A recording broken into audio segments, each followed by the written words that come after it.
Pengertian akuntansi.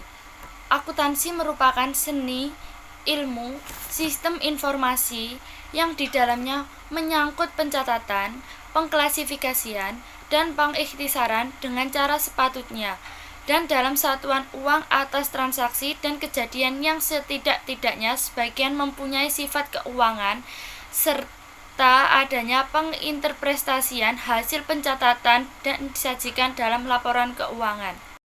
Laporan merupakan penghubung antara pedoman pelaksanaan dengan tujuan untuk hendak dicapai.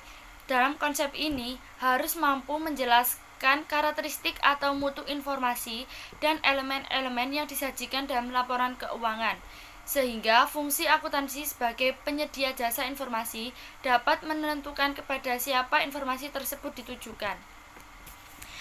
A. Karakteristik mutu informasi akuntansi dibagi menjadi 4.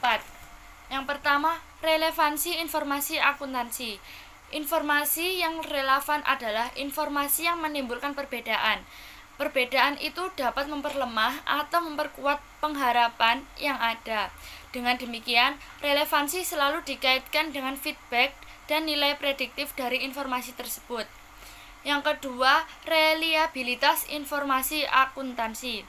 Informasi yang disampaikan harus andal, dalam arti bebas dari pengertian yang menyesatkan, kesalahan material, dan dapat dipercaya pemakainya, yaitu telah disajikan dengan benar dari yang seharusnya disajikan atau secara wajar diharapkan dapat disajikan, sehingga mencerminkan secara tepat mengenai keadaan atau peristiwa ekonomi yang disampaikan. Yang ketiga, komparabilitas atau daya banding. Informasi akan semakin bermanfaat apabila dapat dikaitkan dengan standar ukuran tertentu. Standar ukuran ini menjadikan informasi dapat diperbandingkan. Yang keempat, konsistensi. Untuk menyajikan informasi keuangan atau akuntansi dihadapkan pada berbagai alternatif metode akuntansi. Oleh sebab itu, agar informasi akuntansi bermanfaat, penggunaan metode akuntansi harus konsisten agar kekontinuan dan kekomparabelan laporan keuangan tercapai. B. Elemen-elemen laporan keuangan meliputi aktiva. Aktiva adalah manfaat ekonomi yang dinyatakan untuk sumber-sumber ekonomi yang dimiliki perusahaan, yang meliputi barang dan hak-hak yang memberikan manfaat di masa yang akan datang. 2. Hutang. Hutang atau kewajiban adalah pengorbanan sumber ekonomis yang mungkin di masa yang akan datang yang timbul dari kewajiban entitas tertentu pada saat ini. Yang ketiga, modal. Modal adalah jumlah yang dinyatakan untuk sisa hak atas aktiva perusahaan setelah dikurangi seluruh kewajibannya. Yang keempat, pendapatan.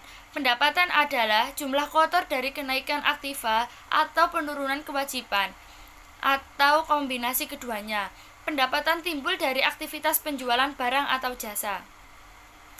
Biaya. Biaya adalah jumlah kotor dari penurunan aktiva atau kenaikan kewajiban. Biaya ini timbul dari kegiatan-kegiatan pembuatan atau pengadaan barang dan jasa. Yang keenam, laba. Laba adalah selisih lebih antara pendapatan di atas biaya dalam suatu periode dan disebut rugi apabila terjadi sebaliknya. Kemudian akan dilanjutkan oleh Feby Meliana. Prinsip akuntansi. Prinsip akuntansi ialah doktrin untuk mengawasi suatu sistem atau aktivitas tertentu yang telah diterima kebenarannya.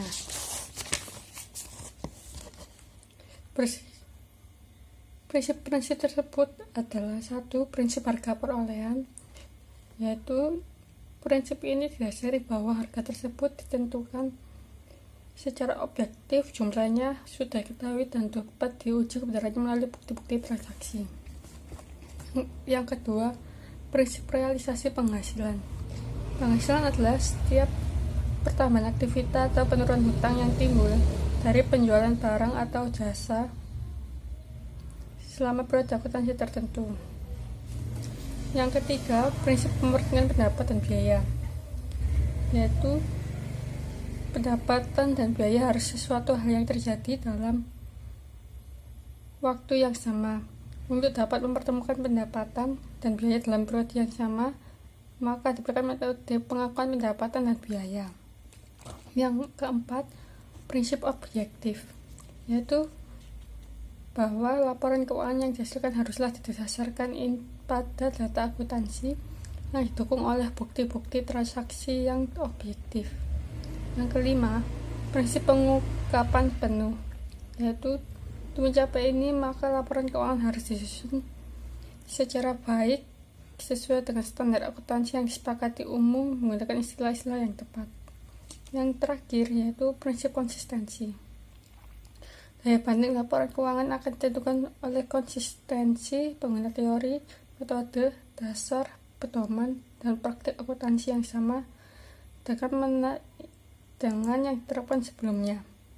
Konsistensi ini bukanlah harga mati, artinya pada kasus tertentu ada metode yang tidak cocok dengan kondisi saat ini, maka perusahaan dapat mengganti metode tersebut asalkan perusahaan menjelaskan tentang perubahan metode tersebut. Asumsi dan konsep dasar akuntansi. Yang pertama adalah kesatuan usaha. Konsep ini diasumsikan bahwa perusahaan merupakan kesatuan usaha yang terpisah dengan pemiliknya, dan akuntansi memandang dari segi perusahaannya. Adanya pemisah ini merupakan faktor utama yang dijadikan pertimbangan untuk membebankan pada kesatuan ekonomi tersebut, yaitu kewajiban mempertanggungjawabkan keuangan perusahaan kepada pihak-pihak yang berkepentingan. Yang kedua adalah kesinambungan. Konsep ini menjelaskan bahwa perusahaan didirikan untuk jangka waktu yang tidak terbatas dan akan berlangsung secara terus-menerus. Asumsi ini akan memberikan dukungan yang kuat untuk penyajian aktiva berdasarkan harga perolehannya dan bukan atas dasar nilai kontan aktiva tersebut atau nilai yang direalisasikan pada saat likuidasi. Yang ketiga adalah periode akuntansi. Konsep ini menjelaskan bahwa rugi dan laba perusahaan baru dapat diketahui setelah perusahaan dilikuidasi, atau dengan kata lain bahwa tingkat kesuksesan suatu perusahaan hanya dapat diketahui pada saat perusahaan menghentikan usahanya dan mencairkan seluruh hartanya menjadi kas. Yang keempat adalah pengukuran dalam nilai uang. Mata uang adalah alat pengukur yang berlaku umum terhadap semua kegiatan ekonomi. Penggunaan satuan mata uang, rupiah didasarkan pemahaman bahwa mata uang mempunyai nilai yang tetap. Bila asumsi ini tidak dipenuhi, maka fungsi laporan keuangan sebagai media informasi akan berkurang nilainya. Yang kelima adalah penetapan beban dan pendapatan. Penentuan laba periodik dan posisi keuangan dilakukan berdasarkan metode akrual, yaitu dikaitkan dengan pengukuran aktiva dan kewajiban serta perubahannya pada saat terjadinya, bukan hanya sekedar pencatatan penerimaan dan pengeluaran uang.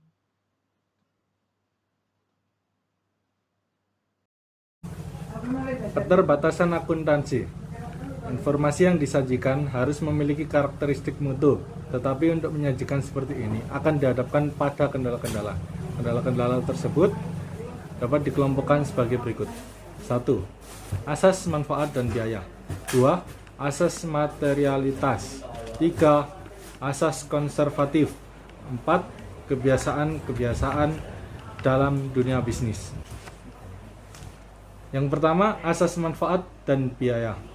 Untuk mengumpulkan, mengelola, dan melaporkan informasi akuntansi diperlukan biaya. Para pemakai harus mempertimbangkan biaya untuk menghasilkan informasi tersebut. Kesulitannya adalah tidak semua manfaat informasi dapat diukur atau dibuktikan. Manfaat informasi tersebut dapat dirasakan oleh pihak penyaji dalam bentuk efisiensi, pengendalian, dan oleh para pemakai dalam bentuk alokasi sumber-sumber ekonomi, jumlah pajak yang dibayar, ketaatan terhadap regulasi. Yang kedua, asas materialitas. Kerangka teoretis atau konseptual akuntansi memang sangat kompleks, namun dalam penyajiannya harus praktis. Dalam arti hal-hal yang tidak berpengaruh terhadap aktivitas usaha harus dikeluarkan dari laporan atau catatan akuntansi. Asas ini mengemukakan bahwa transaksi-transaksi dan lain peristiwa yang tidak penting atau kurang penting berarti terhadap kegiatan ekonomi perusahaan adalah tidak harus diperlakukan secara konsekuen dengan prinsip-prinsip akuntansi. Perlakuan seperti ini dapat diterima karena informasi yang tidak materialitas. tidak cukup berarti atau tidak dapat mempengaruhi keputusan ekonomi para pemakainya. Yang ketiga ada asas konservatif. Asas ini erat kaitannya dengan resiko ketidakpastian di masa yang akan datang. Asas ini mencerminkan kehati-hatian dalam hal mengakui adanya pendapatan dan biaya sehingga terhindar dari kemungkinan resiko yang akan timbul di masa yang akan datang. Dalam kaitannya dengan pengakuan dan penilaian, pada asas ini terdapat 4 macam, yaitu pengakuan dan penilaian penghasilan. Yang kedua dalam hubungannya dengan pengakuan biaya. Yang ketiga dalam hubungannya dengan laba. Yang keempat dalam hubungannya dengan pengakuan kerugian. Yang pertama pengakuan dan penilaian penghasilan. Dalam hal ini penghasilan harus diakui pada saat realitasnya.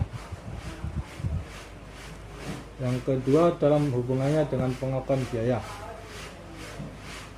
Maka biaya harus dibebankan pada periode akuntansi sesuai dengan periode pengakuan penghasilan yang diperoleh dengan biaya tersebut. Yang ketiga dalam hubungannya dengan laba, maka laba harus diakui pada saat realisasi. Yang keempat dalam hubungannya dengan pengakuan kerugian. Menurut asas ini bahwa perusahaan harus sudah mengakui semua kerugian dan hutang yang diketahui, baik yang sudah pasti maupun yang belum pasti. Keberadaan asas ini sebenarnya didasari pemikiran bahwa dalam hal jumlah yang seharusnya tidak dapat ditentukan akan lebih baik bila menyampaikan kepada para pemakai untuk jumlah yang terkecil di antara yang besar. Yang keempat ada kebiasaan-kebiasaan dalam dunia bisnis. Dalam praktik akuntansi secara nyata lebih menginginkan kepraktisan dan aspek kegunaan, sehingga sering dijumpai penyimpangan-penyimpangan terhadap prinsip-prinsip akuntansi. Sekian, dan materi berikutnya akan dijelaskan oleh teman saya. Pada tanggal 20 Juni 2012, PT Prima Jaya Informatika yang dalam hal ini bertindak sebagai distributor PT Telkomsel mengajukan PO untuk membeli kartu Prima senilai 2,26 miliar. PO tersebut oleh PT Telkomsel tidak dipenuhi. Dan pada tanggal 21 Juni 2012, PT Prima Jaya Informatika kembali mengajukan PO senilai 3 miliar. Namun sama dengan PO sebelumnya, PO tersebut juga tidak diproses oleh PT Telkom. Nah, di sini mulai timbul masalahnya. PT Prima Jaya Informatika menganggap kedua PO yang tidak dipenuhi ini senilai 5,26 miliar adalah merupakan piutang yang telah jatuh tempo. Tidak dipenuhinya kedua PO tersebut karena menurut PT Telkomsel, PT Prima Jaya Informatika tidak memenuhi ketentuan kontrak. Substansi dari kasus ini sendiri yaitu merupakan pemahaman atas konsep dasar akuntansi, yaitu pengakuan piutang. Secara akuntansi, semua utang piutang yang telah dicatat di dalam laporan keuangan perusahaan tersebut adalah benar-benar utang dan piutang perusahaan tersebut. Klaim perusahaan atas aset perusahaan lain sesuai definisi piutang dalam PSAK 55 tertera secara langsung dalam laporan keuangan. Jika belum muncul di dalam laporan keuangan, pasti saja belum